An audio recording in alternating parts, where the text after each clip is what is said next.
Venimos ante la presencia de Dios, porque la palabra de Dios dice que donde hay dos o tres congregados, ¿qué pasa? El Señor está ahí, ¿qué?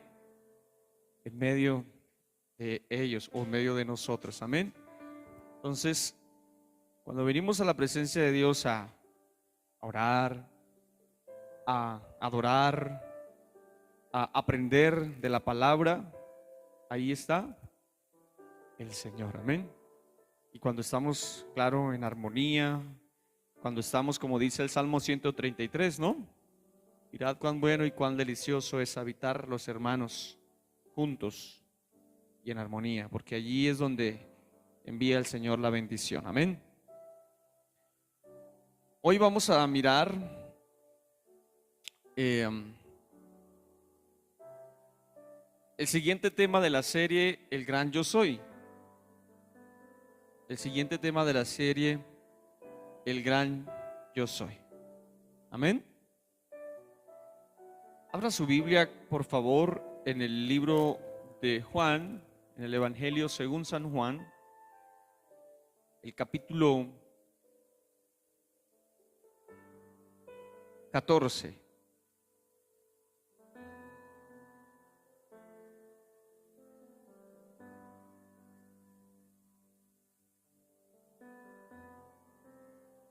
Capítulo 14. Leemos versículo del 1 al 6, los versículos del 1 al 6, amén. San Juan 14, 1 en adelante hasta el 6, dice, palabras de Jesús: no se turbe vuestro corazón. Creéis en Dios, creed también en mí. En la casa de mi Padre muchas moradas hay. Si así no fuera, yo os lo hubiera dicho. Voy pues a preparar lugar para vosotros. Y si me fuere y os preparare lugar, vendré otra vez y os tomaré a mí mismo, para que donde yo estoy, vosotros también estéis. Y sabéis a dónde voy, y sabéis el camino. Le dijo Tomás: Señor, no sabemos a dónde vas. ¿Cómo pues podemos saber el camino? Jesús le dijo: yo soy el camino y la verdad y la vida. Nadie viene al Padre sino por mí. Amén. Ore conmigo un momento y pidamos a Dios que nos hable. Padre, en el nombre de Jesús, en esta hora queremos pedirte en el nombre de Jesús, Padre, que nos hables a nuestra mente, a nuestro corazón. En la Biblia, Señor, están descritos muchos, Señor, de tus milagros, muchas, Señor, de tus sermones, de tus palabras, pero aún siguen siendo, Señor, una gran revelación, un gran misterio, Señor, el hecho de lo que está incrustado allá en esa escritura, para que nos lo reveles y nos lo enseñes, Señor. Muchas veces hemos escuchado tal vez esta fracción de la Biblia, pero hoy tú quieres hablarnos algo nuevo y te pedimos eso en el nombre de Cristo Jesús. Amén y amén. Yo soy el camino, la verdad y la vida, amén. Hemos visto entonces ya, esta es creo que la sexta parte de El Gran Yo Soy. ¿Se acuerdan cuáles han sido las otras? Yo soy el pan de vida, yo soy la luz del mundo, yo soy la puerta de las ovejas. No, todavía no.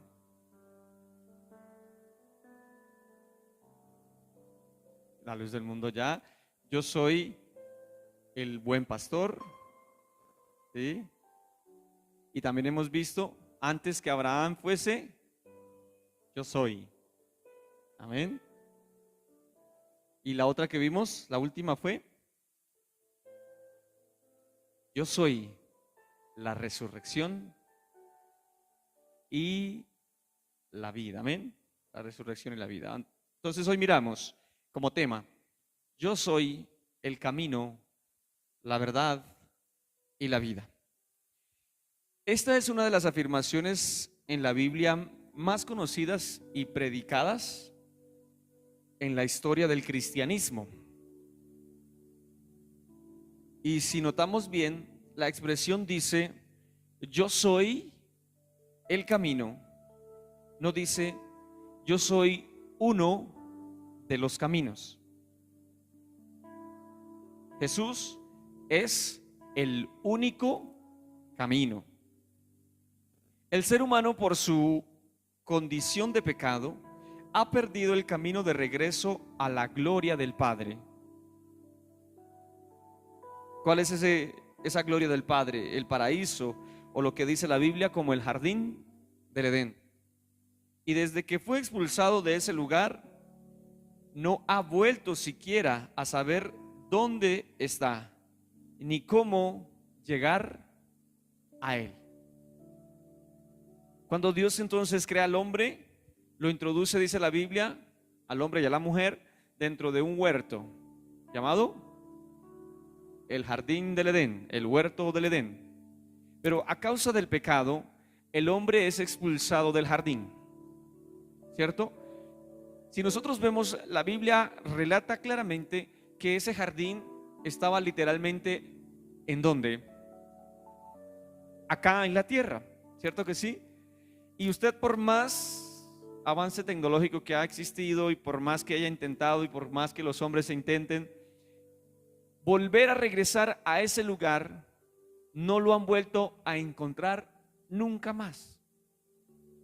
Según la descripción del Génesis, dice la Biblia que a ese jardín, o de ese jardín salía un gran río que se dividía en cuatro: el Éufrates, el Tigris y otros dos, no recuerdo el nombre, son un poco menos comunes, y regaba y bañaba esa tierra del Edén, dice la Biblia. Sí. Y si usted mira la geografía actual, la geografía del mapamundi actual, ¿dónde está el Éufrates? ¿Dónde está el Tigris? Están en las tierras de Medio Oriente, como Irak e Irán. Y usted va a buscar por Irak y por Irán y no va a encontrar el Edén nunca. Nunca. Va a buscar en todo el sector del Medio Oriente y el hombre no ha vuelto a encontrar el Edén. Los ríos sí aparecen, pero el Edén no aparece. Se perdió el camino, se perdió la dirección a ese lugar. No la hemos obtenido y no la vamos a obtener humanamente. Dice la Biblia, dice acá, perdón, esta introducción, pero ahora en Jesús el hombre tiene la posibilidad de hallar esa ruta, ese camino, de nuevo al Edén. Amén, en Cristo Jesús. Hoy, como primero, vamos a mirar el camino está en el ejemplo de Jesús. ¿Cómo podemos encontrar ese camino? Siguiendo el ejemplo de Jesús. Primera de Pedro, el capítulo 2, versículo 21.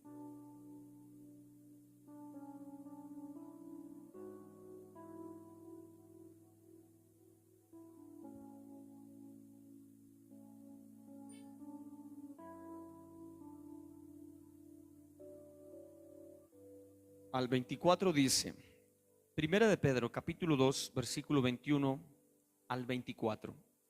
Pues para esto fuisteis llamados, porque también Cristo padeció por nosotros, dejándonos ejemplo, para que sigáis sus pisadas, el cual no hizo pecado, ni se halló engaño en su boca, quien cuando le maldecían, no respondía con maldición. Cuando padecía, no amenazaba, sino encomendaba la causa al que juzga justamente, quien llevó él mismo nuestros pecados en su cuerpo sobre el madero, para que nosotros, estando muertos a los pecados, vivamos a la justicia, y por cuya herida fuisteis sanados. Amén. El apóstol Pedro dice específicamente, dejándonos ejemplo para que ¿qué? Sigáis sus pisadas. Y no solamente Pedro lo dice, sino que el mismo Jesús ahí una hoja atrás, aproximadamente hoja y media atrás, en el capítulo 3, el versículo 15 de Juan, dice, porque ejemplo os he dado para que como yo os he hecho, vosotros también hagáis. Hagáis. Entonces, ¿cómo podemos nosotros ver el camino? ¿Cómo nosotros podemos regresar de nuevo al paraíso, al Edén o al Padre? Es el mismo lugar, la presencia de la gloria eterna de Dios. La única manera es por medio de Cristo. Y la primera parte que quiero mirar es esta, su ejemplo. Entonces, ¿cuál fue el ejemplo de Jesús? Me gusta mucho describir lo que ocurrió en Filipenses el capítulo 2, o lo que el apóstol Pablo escribe en Filipenses capítulo 2. Dice, el cual siendo en forma de Dios, no escatimó el ser igual a Dios como algo a que aferrarse, sino que se despojó a sí mismo, ¿sí? Haciéndose obediente hasta la muerte, y la muerte en una cruz. Y el apóstol Pablo dice que debemos seguir ¿qué? También ese ejemplo. La humillación de Jesús, el camino que Jesús decidió tomar es ese. Si vemos nosotros, Cristo estaba, antes de ser manifestado como hombre o como ser humano, estaba en la gloria con su Padre. Estaba en la gloria eterna con su Padre. Estaba mejor que estar en el palacio más hermoso de la tierra. Estaba mejor que estar en el lugar más hermoso de la tierra. Estaba en la misma presencia de Dios, porque Él es Dios. Y dice la Biblia que se despojó a sí mismo. Se despojó ¿qué? Voluntariamente, ¿cierto? Y se humilló. Estando en la condición de gloria, vino y se hizo como un hombre, como nosotros, pero aún estando como hombre, dice la Biblia, aún se hizo más bajo, se humilló más. ¿Cuál? Se sometió a la muerte más horrenda, a la muerte más humillante, en una cruz. La pregunta es, ¿Cristo era culpable? No lo era, no lo era. ¿Cuántas veces nosotros, tal vez, cuando nos critican o nos juzgan o nos señalan, nos vituperan o hablan de nosotros, y nosotros inmediatamente queremos defendernos? Queremos levantarnos y decir, pero es que yo tal cosa, yo no soy, yo tal, y con justa causa defiendo mi causa. Pero Jesús, dice la Biblia, como cordero al matadero, y no abrió su boca, teniendo toda la autoridad o teniendo toda la razón para hacerlo. Pues déjeme decirle que ese es el camino, ese ejemplo es el camino, el del humillarse, ¿sí? ¿Saben por qué hoy gran parte de la sociedad moderna no están pudiendo sostener el matrimonio, las parejas? Porque ninguno se quiere humillar, esa es la base. Ninguno se quiere humillar. Yo no quiero perder. Y ustedes se dan cuenta el caso que pasó estos días, ¿de qué se trataba? No quería perder, ni él ni ella. ¿Y a dónde lleva las consecuencias del no humillarse, sino el querer sobreponerse por encima del otro? El querer imponerse, así sea la fuerza, si es posible hasta la muerte. ¿Y ese camino es el camino de vida? No, es el camino de muerte. Jesús nos enseñó el camino de vida humillándose, doblegándose a sí mismo. El Padre no le dijo, hijo, ve, humíllate. No, fue una decisión que voluntaria, y déjeme decirle que también fue una decisión personal. El hecho de que Jesús se haya despojado de la gloria con el Padre para venir a ser hombre y morir en una cruz fue una decisión personal. Y por eso Jesús dice, porque ejemplo os he dado, para que como yo os he hecho, vosotros también que hagáis, ¿sí? Y aquí Jesús está hablando, dice el verso 16, de cierto os digo, el siervo no es mayor que su Señor, ni el enviado es mayor que el que envió. ¿Sabían ustedes que en la divinidad o en la esencia del Dios Todopoderoso, Cristo Jesús es igual al Padre? Pero dice la Biblia que Él se sometió ¿a quién? A su Padre. ¿Qué es lo que pasa hoy en día, ejemplo, en las parejas? Yo no me quiero someter a mi esposa. O viceversa, la mujer no se quiere someter al varón. Me quiero imponer por encima de él o por encima de ella. O si no me hace caso, entonces hasta luego, nos divorciamos. No, la clave está en someterse. Por eso el apóstol Pablo escribió en una de sus cartas: someteos unos a otros en el temor del Señor. La clave está en ese ejemplo, ¿sí? Y es el único, la base fundamental de la verdadera unidad. El someterse, el humillarse uno al otro, ¿sí? Nadie tenga más alta estima de sí mismo que la que debe tener. ¿Y cuál es nuestra condición? ¿Cuál es nuestra condición? La Biblia lo dice. ¿Condición de qué? De pecado, de corrupción, de polvo. Esa es nuestra condición. Esa es nuestra condición y debemos reconocer nuestra condición.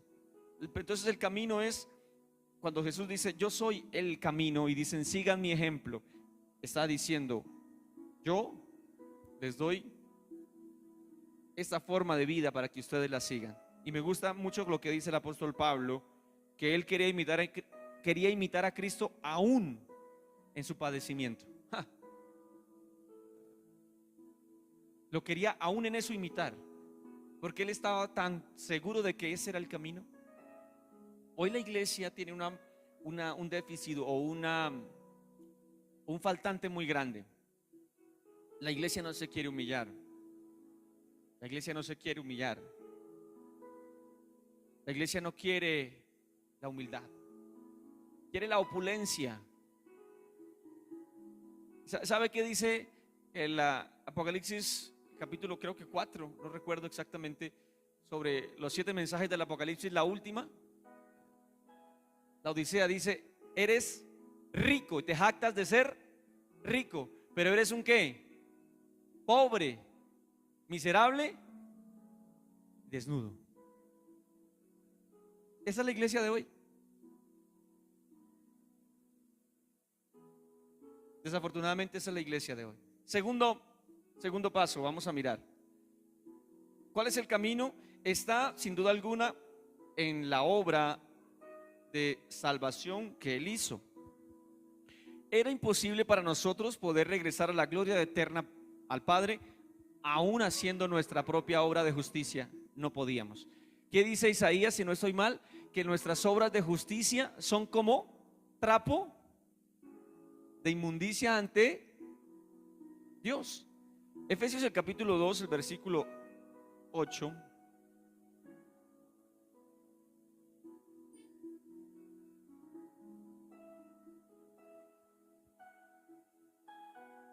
Dice: porque por gracia sois salvos por medio de la fe, y esto no de vosotros, pues es un regalo de Dios, no por obras para que nadie se gloríe, porque somos hechura suya, creados ¿en quién? En la obra de Cristo, o en Cristo, para hacer buenas obras, las cuales Dios preparó de antemano para que anduviésemos en ese camino. Esta parte es como el complemento, y yo creo que es la más importante del camino, porque aun cuando nosotros intentemos seguir el ejemplo de Jesús, déjeme decirle que no vamos a poder imitarlo a plenitud, porque somos ¿qué?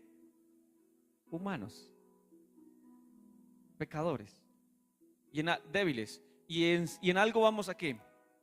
A fallar. Aunque tú tengas la buena intención de seguir a Jesús con todo tu corazón, con todas tus fuerzas y con toda tu alma y con toda tu mente, en algo siempre va a fallar. Y por eso Cristo completó la obra de salvación del camino, o por eso Cristo en realidad hizo la obra completa,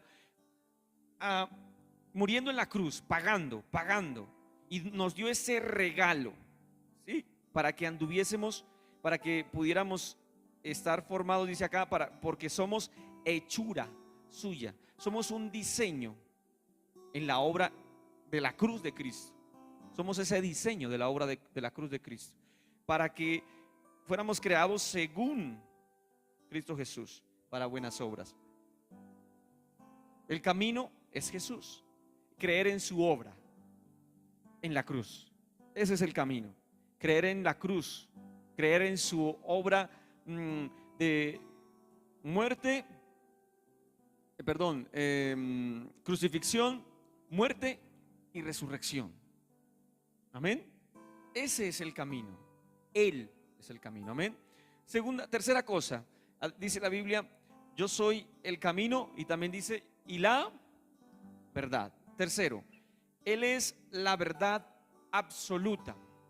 Él es la verdad absoluta. Juan 8:31 dice de la siguiente manera: dijo entonces Jesús a los judíos que habían creído en él: si vosotros permaneciereis en mi palabra, seréis verdaderamente mis discípulos, y conoceréis la verdad, y la verdad os hará libres. Miren, esto es muy importante. ¿Qué nos hace libres? El conocer la verdad. Ahora, es muy importante. ¿Qué es la verdad o cuál es la verdad? La verdad no es un concepto o una afirmación, ni siquiera es una doctrina.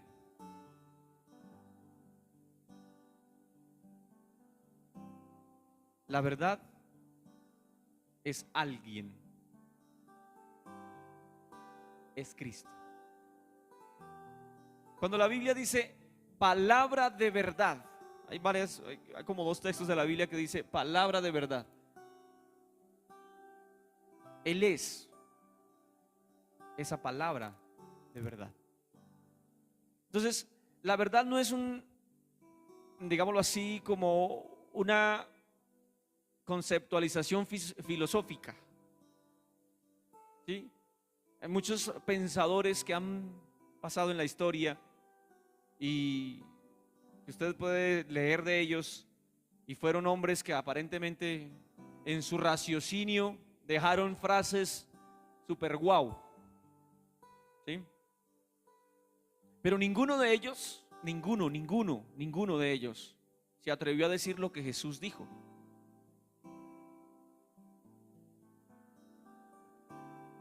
Ninguno de ellos. Entonces, la verdad no es un concepto filosófico, ni tampoco es una afirmación filosófica o una doctrina.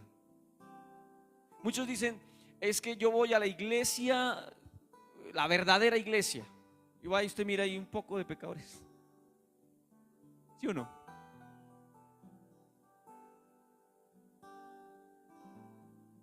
Y dice aquí Jesús: y conoceréis la verdad, y la verdad ¿qué?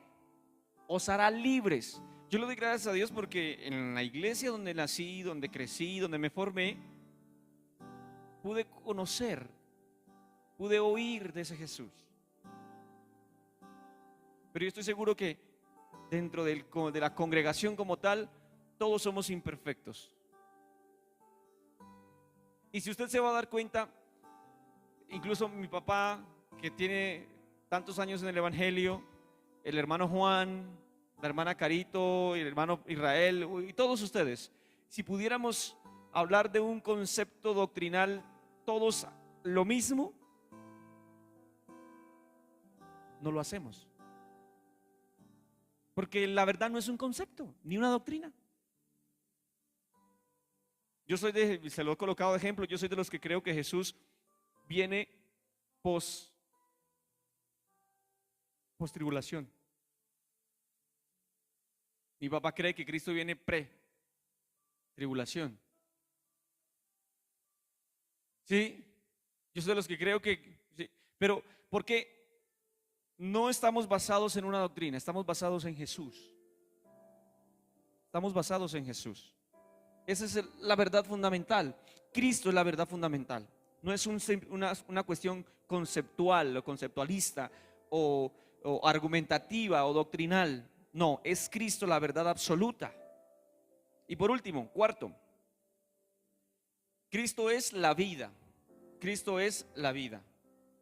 En el Génesis, el capítulo 3, el versículo 22, dice algo así, se lo voy a parafrasear, pero si lo pueden colocar en la pantalla. Dice Dios: ahora el hombre es como uno de nosotros, conociendo el bien y el mal. ¿Cierto? Y dice Dios: lo voy a sacar. No vaya a ser, lo voy a sacar del jardín del Edén. No vaya a ser que él extienda su mano, tome del árbol de la vida y sea ahora como uno de nosotros y viva para siempre. Y viva para siempre. El árbol de la vida aparece en el Génesis, en el principio con el hombre. Pero usted lee Apocalipsis, el capítulo 22, el versículo 2. Dice, creo que el versículo 1: después me mostró un río resplandeciente como cristal, que salía del trono de Dios y del Cordero. Y en medio de la calle y al uno y al otro lado del río estaba el árbol de la vida, que produce 12 frutos, dando cada mes su fruto. Y las hojas del árbol eran para la sanidad de las naciones. Vuelve a aparecer algo que se llama el árbol de la vida eterna. Pero luego Jesús, usted mira aquí y dice: yo soy la vida. Ese árbol de vida, del cual la Biblia relata en el Génesis y del cual vuelve a relatar en el Apocalipsis, es Cristo. Es Cristo el árbol de vida verdadera. Es Cristo ese árbol de vida eterna. De vida eterna. La vida no se halla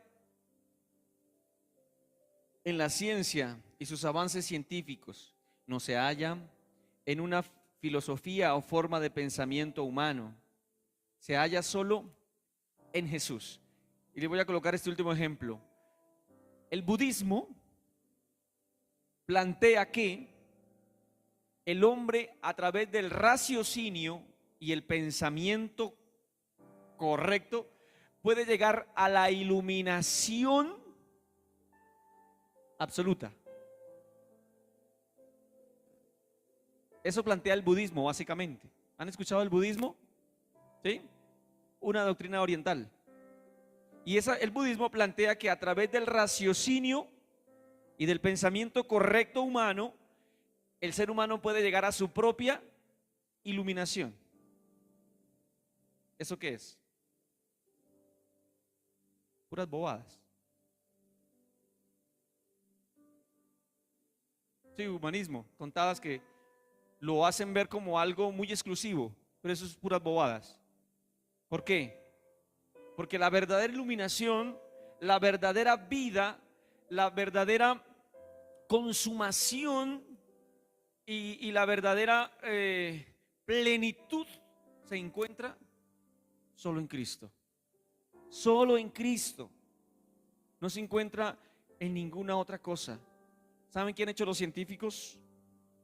Están tratando de buscar por medio de la genética anular el gen que causa el envejecimiento. Y la están tratando de implementar para desarrollar en las próximas generaciones, supuestamente, hombres y mujeres eternos. Y el científico y mucha de la comunidad científica, ellos están casi que seguros, ellos dicen afirmarlo y con seguridad, de que creen con posibilidad dentro de unas décadas adelante, a través del desarrollo científico y el avance científico, poder extraer ese gen del envejecimiento y hacer que los hombres y las mujeres, que el ser humano sea eterno. ¿Es posible? No es posible. Jamás, jamás es posible. Solo en Cristo. Solo en Cristo. En Él sí está la vida eterna. Porque Cristo extirpó el pecado. ¿Qué es lo que causa qué es lo que causa la corrupción en nuestro cuerpo, en nuestra vida? El pecado. ¿Y sabe usted cómo fue engendrado? En pecado. En pecado, sí, en serio, en pecado hemos sido engendrados. Mi papá y mi mamá se casaron por la iglesia y hicieron: yo te recibo y te acepto como mi esposa y mi mami como mi esposo y te amaré toda la vida. Y firmaron allá y se colocaron el anillo y toda la cosa, como dos angelitos. Y yo nací dentro de un hogar matrimonial, ¿sí? Y aún así, la Biblia me dice que yo nací en pecado. ¿Cómo si mi papá y mi mamá no fornicaron? Pero nací en pecado. Nací en pecado. Después les explico ese tema que es muy profundo. Amén.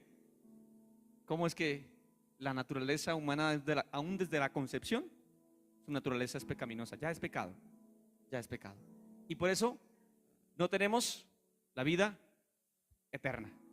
La tenemos.